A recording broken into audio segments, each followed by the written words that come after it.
Sama aja ya Mas ya.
Good morning, ladies and gentlemen.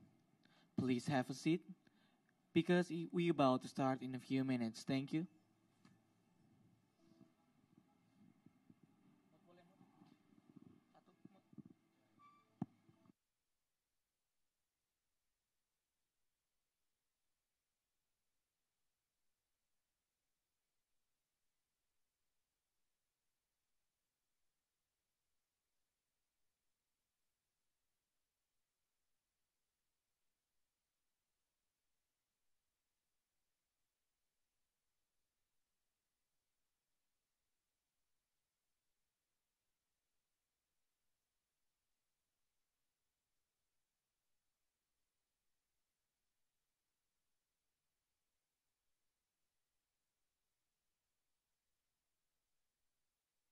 Kalau merah, Kalau nyala berarti udah masuk. oke.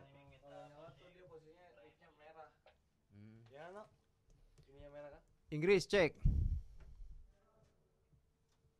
Itu yang musik webcast laptopnya masih di program itu. Inggris cek Inggris. Gimana Mas? Sana. Yang Inggris gimana? Masuk. Cek Inggris cek. Cek Rizal cek gimana? Masuk Inggris cek. Tanya. Cek Inggris cek. Yang di Rijal di bawah Inggrisnya masuk ke IFOH. Inggris cek. Tanya di mana? Di bawah. Rijal di mana? Tok. Si Rijal di mana? Inggris gimana udah oke? Cek Inggris cek. Inggris cek.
people are coming from the plenary. Okay. We can announce that. Okay. Where is Mr. Citron? Good morning. Let's wait for a couple of minutes for more journalists to come in.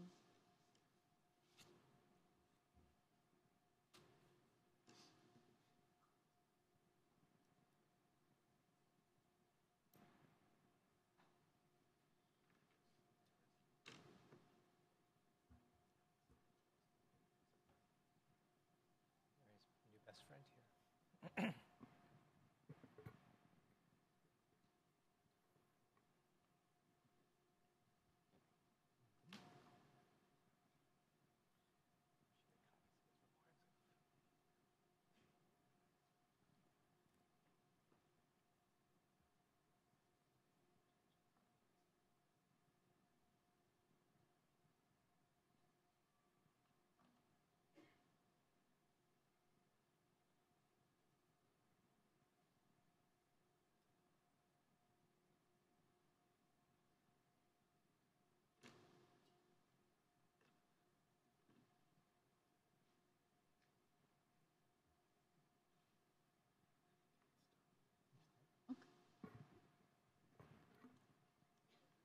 Good morning, everyone.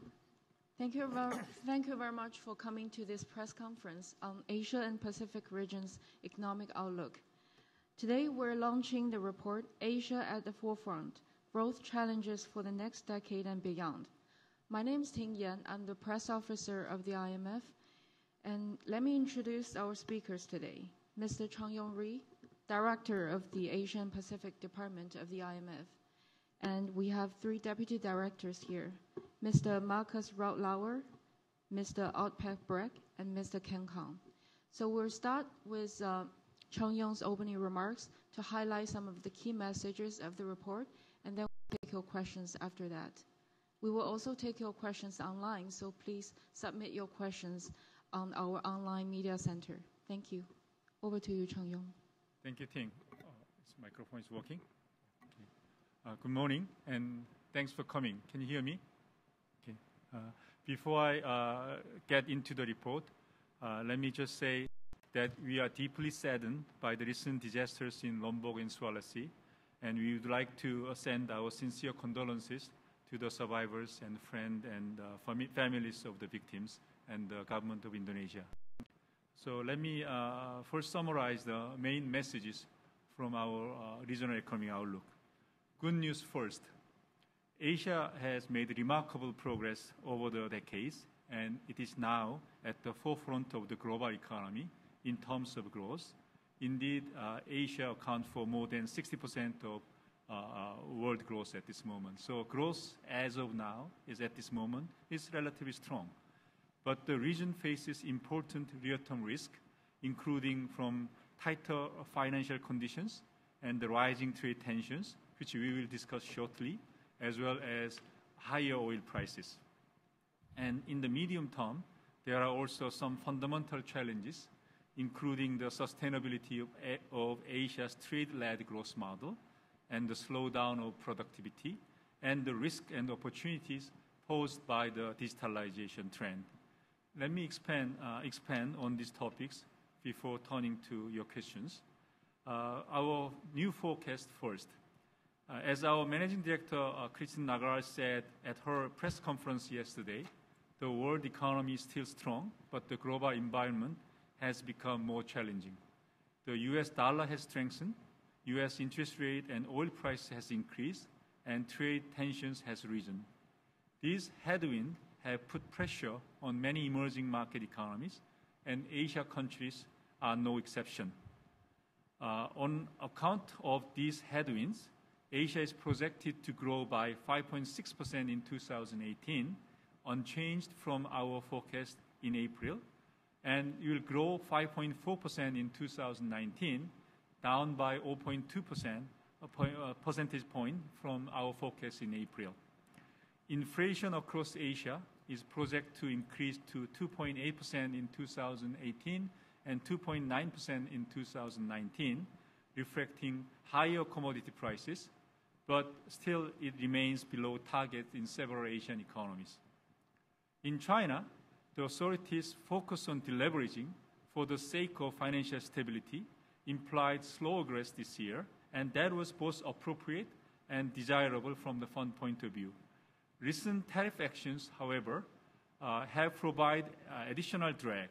China's growth remains at 6.6% for 2018, but we have marked down its growth rate for 2019 from 6.4% to 6.2%, reflecting the direct impact of enhanced trade tension. We estimated it will have about minus 0.7% negative impact on growth from these currently announced tariff packages.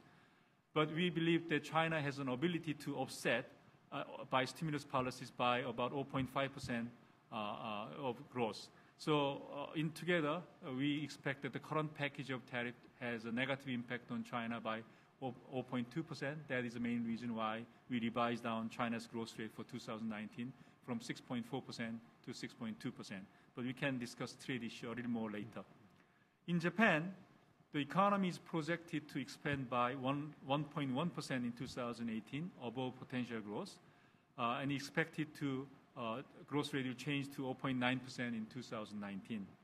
In India, growth is expected to pick up to 7.3% this year and 7.4% in 2019, but this forecast has been slightly revised down on account of higher oil prices, tighter global financial conditions, and increasing global trade tensions. In ASEAN, growth is resilient, but set to slow as the external environment becomes less favorable. For example, our hosting country, Indonesia, still maintain a relatively resilient growth rate of 5.1%, both in 2018 and 2019. Growth in most of the region at this moment, including small state and Pacific Island countries, remains resilient and strong. But regarding the risk, as I mentioned in the beginning, the balance has shifted to the downside in the near term and medium term. The first risk is a tighter financial condition in the global financial market as the U.S. Fed continued to raise interest rate. Asian economies has so far been less affected by this tightening trend compared with other emerging economies in other regions, but policymakers need to remain alert. Our simulation suggests that the continued tight financial conditions could lower the Asia's GDP by as much as 0.75 percentage point. The second risk is the escalation of trade tensions. There has been several rounds of tariff already, and further tariff also has been proposed. For example, on the remaining 267 billion of China's export to the U.S., as well as on the global automotive trade. Considering all this current and proposed tariff, as well as their knock-on effect on investment confidence and financial market, our scenario shows that in a worst scenario, the peak impact on China's output could be as large as 1.6% over the first 2 years, and for the U.S., the impact could be by around 0.9%, and Asia as a whole, the impact could be the GDP loss up to 0.9% in 2 years.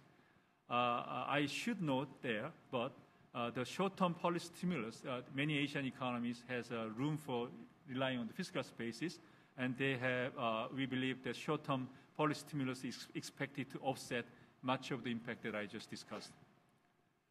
Now moving to the long-term challenges. Asia faces several medium and long-term challenges. The first one is slowing productivity growth, and Asia's productivity growth has slowed down as it is for other regions.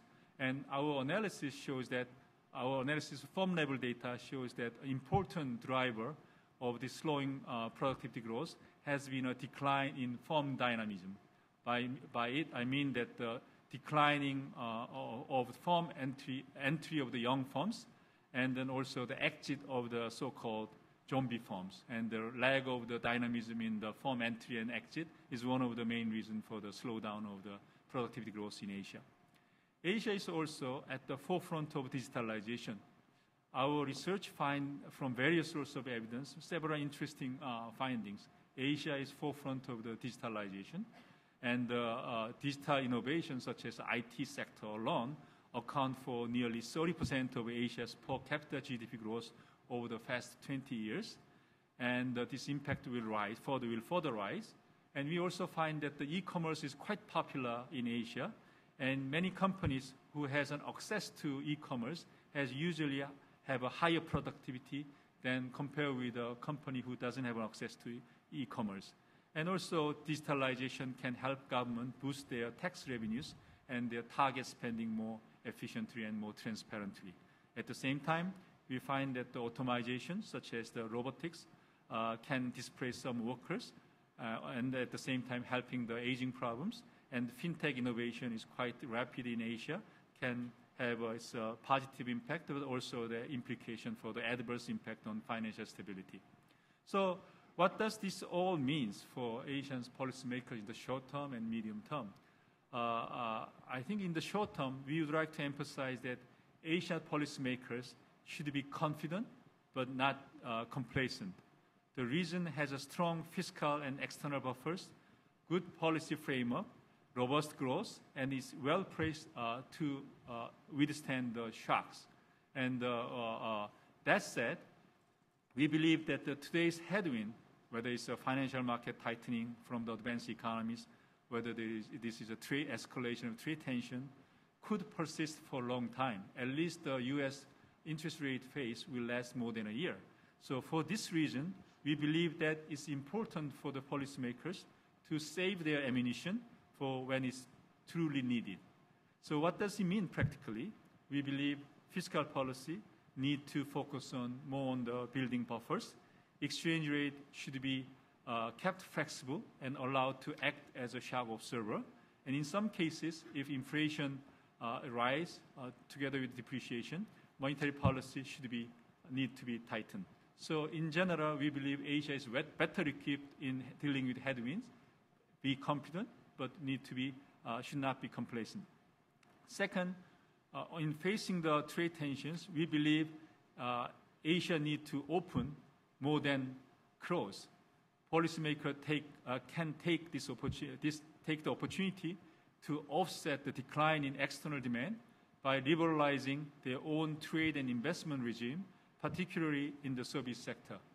We have a study, and our simulation suggests that for the opening of Asian economies, China and many other Asian economies, even if pursued unilaterally, can boost many economies' long-term growth by 5 to 10%.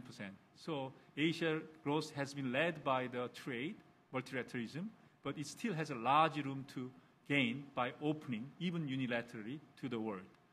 Third, strengthening firm dynamism, allowing young dynamic firms to enter, as well as facilitating the exit of the zombie firm, is an important way to boost productivity and develop new source of growth. And finally, the digitalization. This can be a new source of growth for Asia, even though we have to address the risk of accompanying risk. Measures to improve education, infrastructure, regulatory environment would help to make digitalization an even more important engine of growth in the near future. So conclusion, in sum, Asia's growth remains resilient. Growth at this moment is strong, but there are challenges both in the short term as well as medium term. Policymakers should be confident but not complacent, as the headwind can last longer than expected. Maintaining sound macroeconomic policies and face of the structural reforms will help ensure that Asia remain at the forefront of the global growth over the coming decades and beyond. Thanks very much. With that, we are happy to answer your questions. Thank you, Chang-Yong. Now we can take your questions. Please identify yourself and keep your questions brief. The lady in the second row in the middle.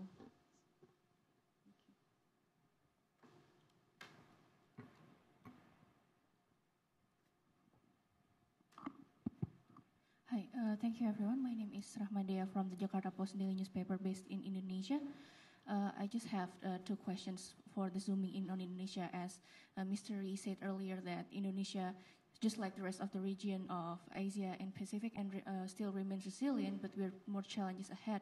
So, seeing that the IMF has earlier predicted a dimmer economic growth on the region and as well as Indonesia, what is your view on this dimmer projection? Do you feel the same way as the IMF does? And the second one, what kind of policies or other aspect that the government should focus on in order to maintain a resilience and strengthen the economy amidst all of these challenges? Thank you. Can you get one or two questions? Yes, and we have the front row here. Yes, the lady in the front row. So Indonesia will. Thank you, Ting. Morning, sirs. Grazie, Simanjuntak Antara TV. Indonesia is a country that contains great economic potential that hasn't gone unnoticed to be part of the global community. Now, how do you find Indonesia's macroeconomic stability in global market? What are Indonesia's strengths that explain structural macroeconomic growth? Thank you. I think both questions are about Indonesia, so let me just ask Ken to answer, and then we probably correct the 2 to 3 questions and then answer. Please. Okay, thank you. As Chang Yang mentioned in his opening remarks, the global economic environment has become more challenging, reflecting U.S. monetary policy normalization, a stronger U.S. dollar, and higher international oil prices. And these developments generally have affected emerging markets, including Indonesia and other countries in the region. The Indonesian rupiah has declined by about 11% against the U.S. dollar, but other countries, including the advanced economies such as New Zealand and Australia, have also seen their currencies fall by as much as 9%. So Indonesia is not exceptional in that regard. Despite this turbulence, the economic fundamentals in Indonesia remain sound, with low public debt at about 30% of GDP, continued robust growth expected to remain above 5% this year and next, inflation remaining within the target band, and ample international reserves at over about $115 billion US dollars, and a fairly robust financial system with a healthy capital ratio above 22%. Moreover, the Indonesian authorities have reacted appropriately to these external pressures by pursuing policies that prioritize stability. This includes a tightening of monetary policy by raising the policy rate by 150 basis points since May, by targeting a lower fiscal deficit, and by allowing the exchange rate to adjust in line with market conditions. In addition, it's important to remember that Indonesia has taken important reforms in recent years by adopting inflation targeting, a fiscal rule, and Basel III standards, as well as opening up its FDI regime. We support these measures as they will help to safeguard macro and financial stability. But in addition, Indonesia has the capacity to boost potential growth over the medium term. We just recently issued a book titled Realizing Indonesia's Economic Potential, where we lay out the case for a comprehensive package of structural and fiscal reforms that can lift growth over the medium term. This includes a medium-term revenue strategy that aims to raise additional revenue of about 5% of GDP, which can be used to finance higher spending on infrastructure and on social areas such as education, health, and job services, combined with comprehensive structural reforms in the labor and product markets, which will help to stimulate private investment and activity. These two combined reforms has the capacity to lift potential growth in Indonesia by as much as 1% over the medium term.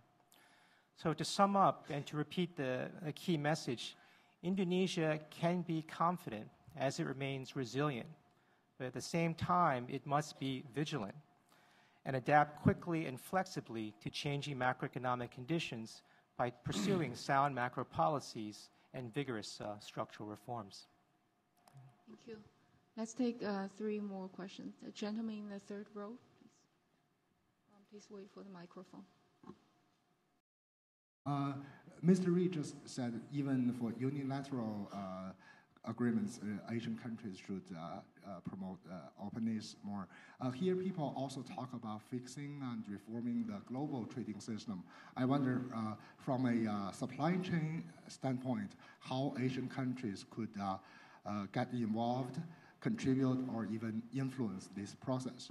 Second question on China. Governor Yi said yesterday that China's monetary policy remains neutral. And in your report, I feel I worry from you that China may stimulate the economy again, then slow down the deleveraging process. I wonder, on what conditions do you think is necessary? It is the time to reverse that course and to stimulate again. Thank you. Thank you. Yes, we have a question in the front row. Yes, thank you. Thank you. I'm Franziska Richter, ARD, German Television. I've got a couple of questions focusing on the Philippines. And so how are the Philippines planning on paying back their debt, given that the US interest rates are rising and the dollar is getting stronger? And how are they trying to fight inflation? People can't afford basics such as rice or fuel anymore. Thank you. Yes, one more question here. Hello, my name is Rashmi and I'm from Global Markets newspaper. Indonesia and Singapore yesterday signed an agreement for a $10 billion swap line. Do you think that could trigger more of these bilateral agreements between different Asian economies? And if that happens, how will it impact IMF's role in lending to these countries and their relationship with these countries?